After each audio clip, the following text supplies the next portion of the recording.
From IBMtv, world headquarters in Raleigh, Durham, North Carolina, and from Miami, Florida, we welcome you to the Chess Channel at IBMtv. I am your host, Nick Palaveda, and along with Kim Calhoun and Ron Henley, today we have a very special guest, Stephanie. Stephanie, welcome to the show. Hi, thank you. Thank you for having me, everybody. So Okay, Nick, do yeah. you just Stephanie, but Stephanie from Sisters in Service. Oh, yeah, Stephanie's from Sisters in Service. Well, but before we get into Sisters in Service, Stephanie, tell us a little bit about where are you from? I'm originally from Shreveport, Louisiana. I Yeah. was born there. We moved there till I lived there until we moved to Kansas City. Okay. I went to school at the University of Alabama. Then Hmm. we moved to Charlotte where we played, and Right. then to Florida Florida. Okay, so and so a you've been few other around. places in between. Wow. So you've Let's been around. Okay. let's Yeah. talk a little bit about when you were in North Carolina. I mean, that was probably a fun ride because we just haven't had a football team here for a while, have we? Well, when we moved to North Carolina, it was because the inaugural season of the Carolina Panthers. So we were on the very first team. We were there for 3 years, and it's sort of like one of those hometown teams. You're always going to love them. You're always going to root for them, no matter how they're doing. Right. Right. Yeah, but you weren't living in Tuscaloosa, Alabama, where they have a real football Yes, team, I understand, right? yes, So yes, this is the yes, thing is that's a whole horse of a different color. And I've been to yes. almost all those cities. But okay, so now you're in Miami. Tell me, what are you doing down in Miami? In Miami, we moved to Miami originally because of the Trayvon Martin situation. Okay. My daughter had just been accepted at Embry-Riddle Sure. Aeronautical Aeronautical. University, Right. and it's 30 minutes from where Trayvon was murdered, and it was 2 weeks apart. So Hmm. he was murdered, and 2 weeks later, my daughter got her acceptance letter. Okay. And so the entire family moved to Florida. Right. Mama, daddy, Yep. grandparents, Okay. uncles, some cousins, brought some dogs Hmm. because you just we're in a climate where, and we have been in that climate for a while, but our children aren't protected in this country, and we were going to make sure that ours was covered. Okay. Well, All that's right. that's a So huge statement that you just said because I listened to one of my nieces that I helped. She's lived with me for a while when she was a little girl, and I was listening to her opening statement for school this year, her last year of high school, and she said, "Please, dear God." This is on her Facebook. Please, dear God, don't let me get shot or have any shooters at my school this year. Oh my God. Now, and my first thing is my first day of high school was always so exciting. And please, dear God, let me meet the cute guy. Let me have good friends. And her wish was that because they had a Yeah. shutdown last year and few people were killed in the Charlotte area at one of the schools. So you're right. We have to now kind of build our family bigger in the community to Yeah. help feel safer. Yeah. And it breaks my heart that she wrote that, but I understand why she would write it. And it's something that has now become more prevalent within other communities. But I can tell you that that's something that I absolutely did pray on my first day of school in the 1980s. So I'm not sure that how isolated it is, but it's something that people in my community have been praying, please God, don't let me get shot at school for quite a long time. mhm, I just, and that's, we shouldn't be in that state of mind. We should be in a Yeah. healthier state of mind. And that's what we're trying to establish. And that's what you do Yes, every day. absolutely. All of your missions, Stephanie, and I want to talk a little bit about your history too, but all of your missions are about improving the quality of life of our communities so that we build brighter futures for children and our families, not just Yeah. building this for today, but for our future. So, do you want to share with us a little bit about Sisters and it's the NFL Sisters in Service. Explain to us who NFL Sisters in Service is. So Yes. NFL Sisters in Service is a group of NFL wives, current and former players. We call them retired players because you're never a former player, Mhm. but of current and retired players who work with the moms and the daughters of those players to use our collective influence and our professional talents to raise money and awareness for certain causes within our community. Mhm. Since we were established, we have raised over $100,000 through grants and fundraising for organizations, and that's been in the last year. And we have sat on committees that we have actively raised about $325,000 more. Mhm. So that is really the mission and the purpose of what we're trying to do is just to bring some awareness and to use our influence to raise awareness and resources for the people that are doing that work that we need done in our communities. Mhm. I mean, it's a big voice. What you have is a huge voice. I mean, first off, it's not easy I'm not being rude to these guys. It's not easy being a wife of the NFL players, is it? I mean, you've got your hands full as it is with them going out and playing a rough sport, getting Yes. injured, never being home. I mean, you have a lot on your plate as it is. But to think to use the power of your voice like this is amazing. Can you share with us how this got started, who started it, and how you got involved? Yes, NFL Sisters in Service was started by myself and my daughter. It was a vision that I had when I knew that I was going to be retiring, that I wanted to start to advocate and use the resources that I was already doing professionally in a pro bono, in a really more philanthropic type of way. And so we enlisted some other sisters that are wives of former players, of retired players, and some of current players, and we started the organization. Mhm. Wow. And Yep. that's difficult in itself. There's a lot involved in starting organizations like this. Now, Well, Um, Stephanie, is thankfully, it that's my professional background. So I have a master's degree in business management, and what okay. I do is consult and work with for-profit and nonprofit corporations and establishing them and helping them to use their resources to go into different revenue streams or any number of things. So it was sort of a good fit, but that's sort of how we work. We use our professional talents in the organizations that we assist. So, Mhm. you now, know, are what's they just here? I'm sorry, Kimberly, are they just here in Miami or do you have No, satellite in every NFL city now? every NFL city, Really? Wow. yes, and Okay. we have wives that are in non-NFL cities. Mhm. So, Stephanie, you mentioned something about education, and one of the things that we tried to inspire on our TV shows is the importance of a good education.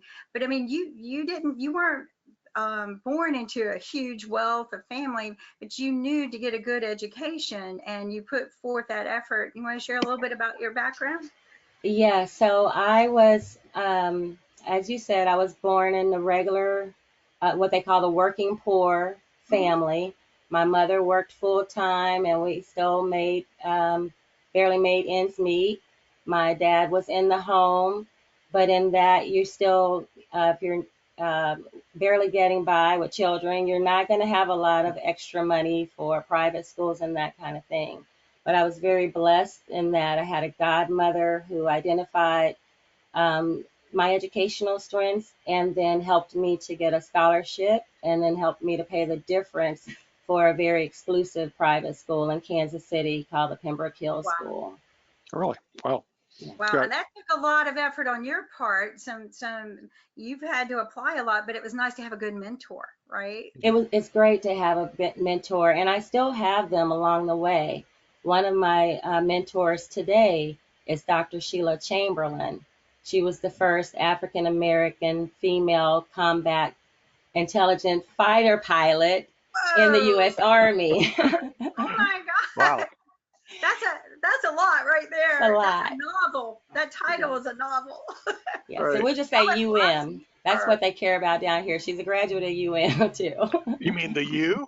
The U, yeah. Yeah, I know about the U. I actually went to the U.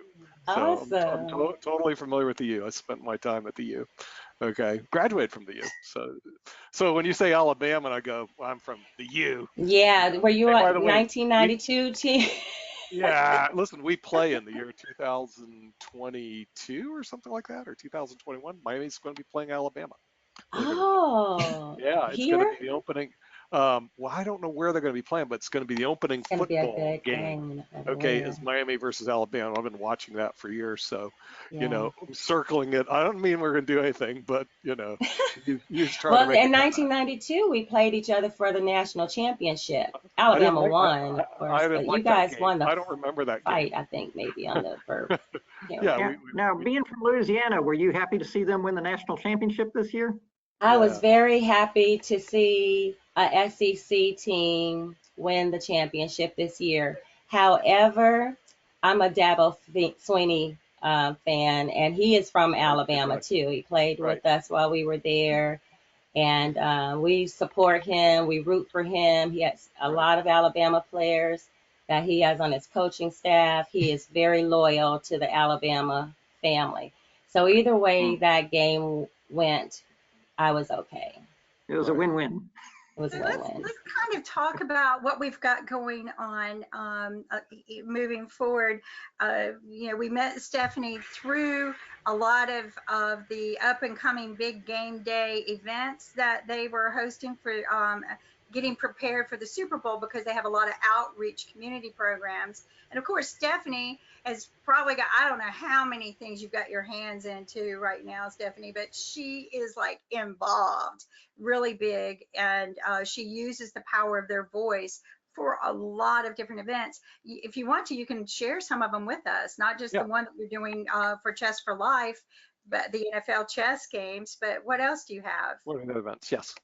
Well, I'd like to talk a little bit about some of the causes that we're raising Right. money for through those events. That's exactly what I So wanted to talk the about. SBLIV Super Bowl host committee Stop Sex Trafficking campaign is one of the main ones that we're really concerned about, making sure that that organization and that cause has a lot of money and awareness behind it. Okay. Because as you know, Miami's three Yeah. in the country. Let's. Can we do a special on that issue? Yes, we can. Absolutely, absolutely. Because We'd the love thing to do is, that. we I was going to broadcast bring that up worldwide. after this. Yeah, but we broadcast worldwide, and the thing is, that's a worldwide issue that very Yes.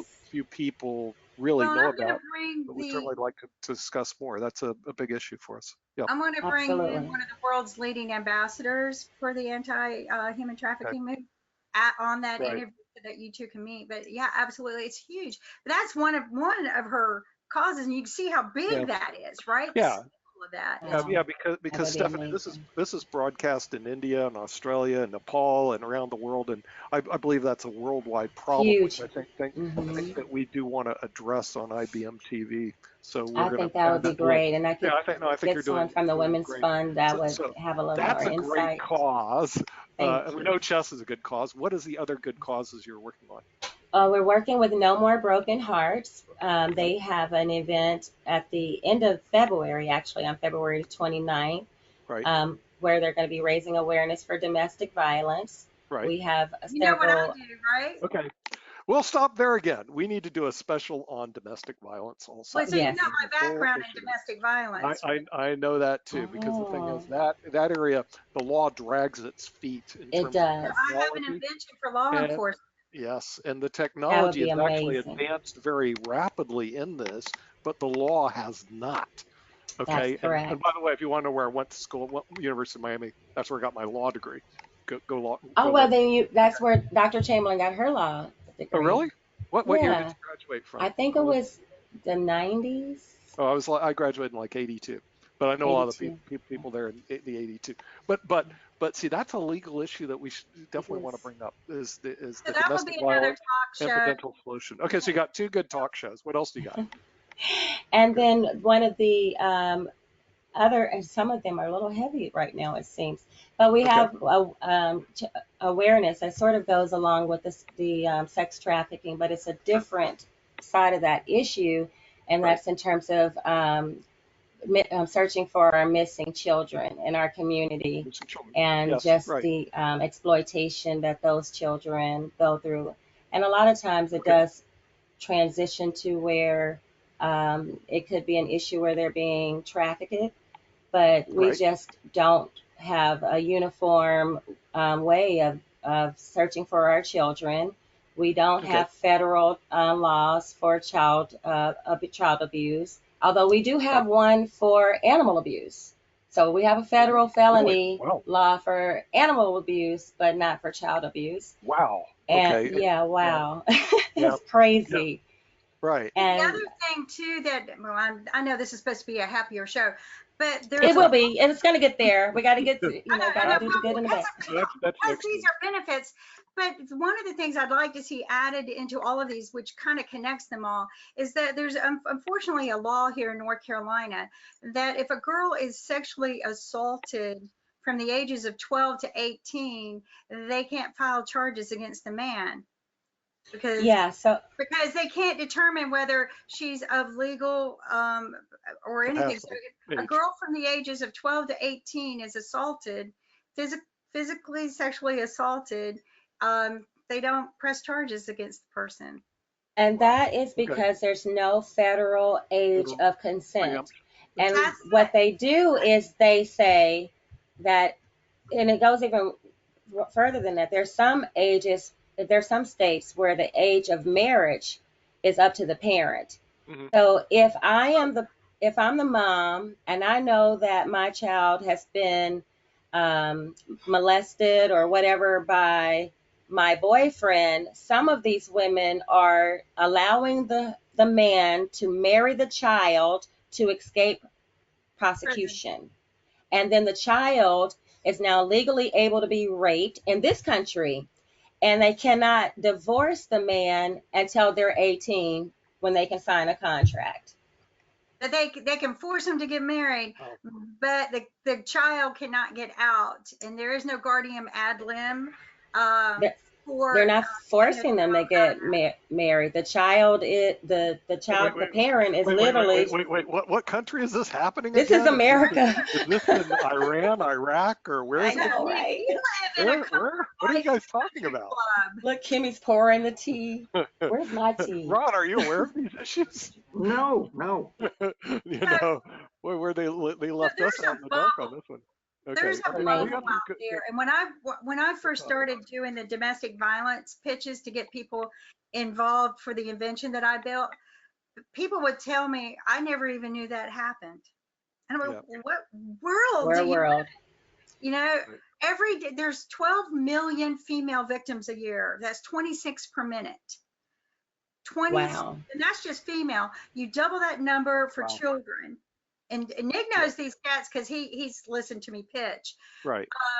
It is the worst crime that an officer is dispatched for. Within 85% of the time an offender is released, they will violate that order within 48 hours. And Nick knows the next statistic better Sure. than I do. It is 40% worse crime than if they were Correct. arrested. Yeah, right. Yeah, we did some research on it. But see, the solution, the technology solution that Kim came up with is you put a bracelet on one, bracelet on the other, and when they get within a certain range, the person is notified the person has violated their protective order.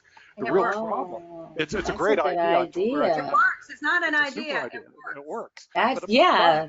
here's the problem. Here's the problem. Okay, if you violate, see what happens. You go in front of a judge, and they give you this little piece of paper. Here it is. It's a protective order. Protective order doesn't do jack. Okay, it's just that it's a little piece of paper that says you're protected. That doesn't protect jack. Yeah. Do this to Bracelet help do. with See, human the trafficking. Warning is a the warning signals protection. do. So we have technological solutions today that the courts could implement, but notice how backward we are. We haven't used the technological solutions available to stop domestic violence. Why not? You tell And me. it's odd that we use them for monitoring criminals or the Sure. police side, but they Of course. don't care about that monitoring for the victim side. Well, and Right, the right. thing is that the way it's designed is so that if the order is violated in any way because the thresholds are programmed in, so if they get close to the victim or if for whatever reason they destroy their device, the minute that happens, the victim gets a notice, the police get a notice. But the most important part is data is being collected at the back end for the courts to use as substantial evidence. Right. My Right. sister was a victim, so when Wow. I built this as Okay. if her Okay. life depended So on it. so And so just build it Amazing idea, Kim. So It's it amazing. is, and so Stephanie, Mhm. it worked. we already have a technological solution to domestic violence, Mhm. but Just no getting one it out wants there. to It's getting implement it, or no one wants. There's no political will to well, implement it, our which is a big present problem. our present president Well, cut budgets for domestic violent crime Yeah, but solutions. we'll do a whole special on that one No, yeah, I'm and later. there's sorry. a real reason why they don't want to do that, Nicholas. It's because a lot of because domestic violence literally crosses every segment, every Right. economic, every Yeah. demographic. And so you've got some of them in there that are beating women. Yeah. Okay. Well, but the thing is, we want to know more about why they wouldn't do it. We're going to invite the That's people fine. that we'll invite the people on our TV show that say we think it should not be done. We'll have an open invitation for them to hold arguments why it should not be done. That's a good Um, idea, though, okay, to make them of course, support, of course. Or, why you hey, wouldn't want to Stephanie, protect yeah, women yeah, and yeah, victims in general. yeah. I had to tell some people I say, put up or shut up. I Yeah. mean, come Stephanie, do on. you know It of is any what it is. victims? Do Yeah, you know victims? Yes, yeah, I actually know an NFL wife who was a victim, and right. she does speak out. She's a member of our organization, NFL Sisters in Service, as well. So Right. Yeah. I know a lot of victims. What I have learned is there's one city in the country that took a stand against it because the repeat crimes recidivism was so high and the fatality rates were so high. So the police took over and they they pretty much bully the bully, but they Mhm. reduced their recidivism to 0%. Wow, that's And amazing. and they reduced their fatalities almost to 0%. There was a situation where the victim that came in to live there was from out of town and they didn't have enough background. And so the offender got to her too soon before they could Oh, intervene. But Yeah. wow. but they have literally so what you do is you go there, you tell them who they are. But if an offender is there, they are required to go to a weekly meeting. They're required to go to one town hall meeting a month. And if they miss or if they violate their order, the police have them up against the wall. Yeah. Like Wow. it is no Yeah. second chances in that And town. what city is this? It's a High Point, High High Point, Point. North. Oh, High Point, I North play North Carolina? Carolina. All right. Yeah, Yeah. Yeah. Wow. Every now and all then over they the do things country. right Right up in the North road from where Carolina. we lived And I've in been up there Yeah. Concord. for meetings Right. to Yeah.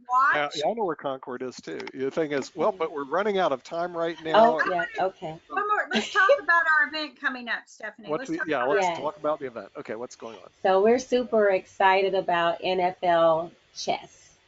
This Mhm. is a partnership between, I have a feedback in my ear now. Let me take this out a little. This is a Okay. partnership between NFL Sisters in Service and Chess for Life, as Mhm. well as our media partners, IBMtv and others.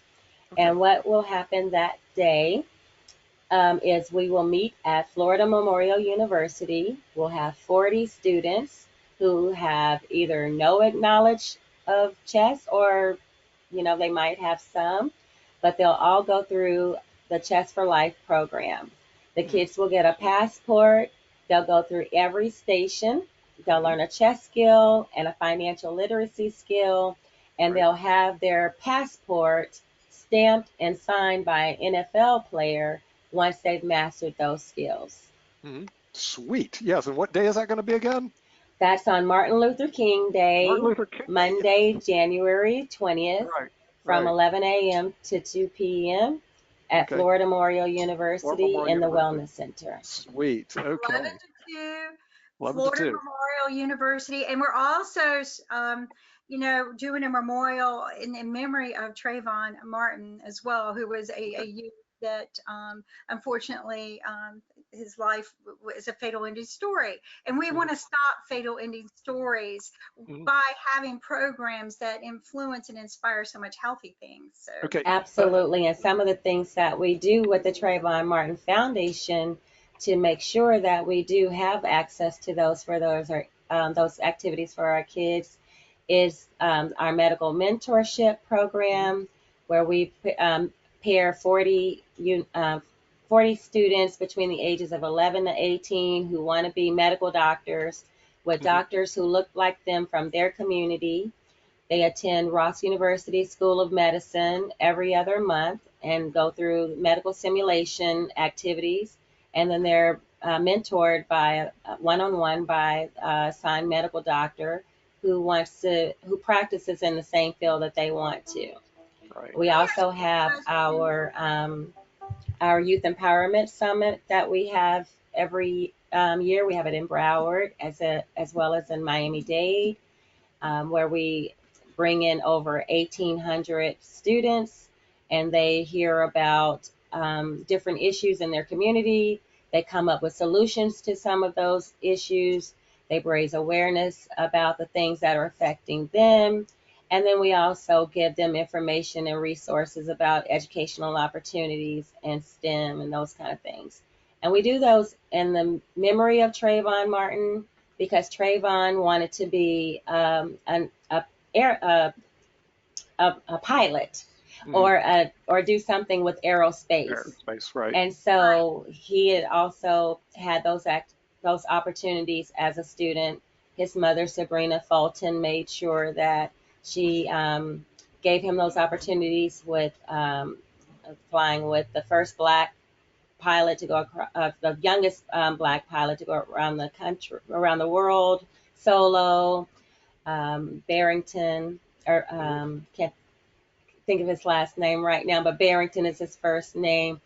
And so we want to make sure that our kids have those same opportunities regardless of their income, their background, and where they live. Right. And so one of the other things we do is to make sure that we don't restrict our activities based on income. So if a child who comes from a more affluent or a middle class or what would look like that on paper background, they can participate as well, because we need to start bridging the gaps, because our gaps right now are economic. They're not race. It's true. All right. And you're right about that. Well, we're going to have to wrap it up. We do want to thank Stephanie, our special guest. We're going to have her back again. She's got some other great issues that we'd like to hear about, and we want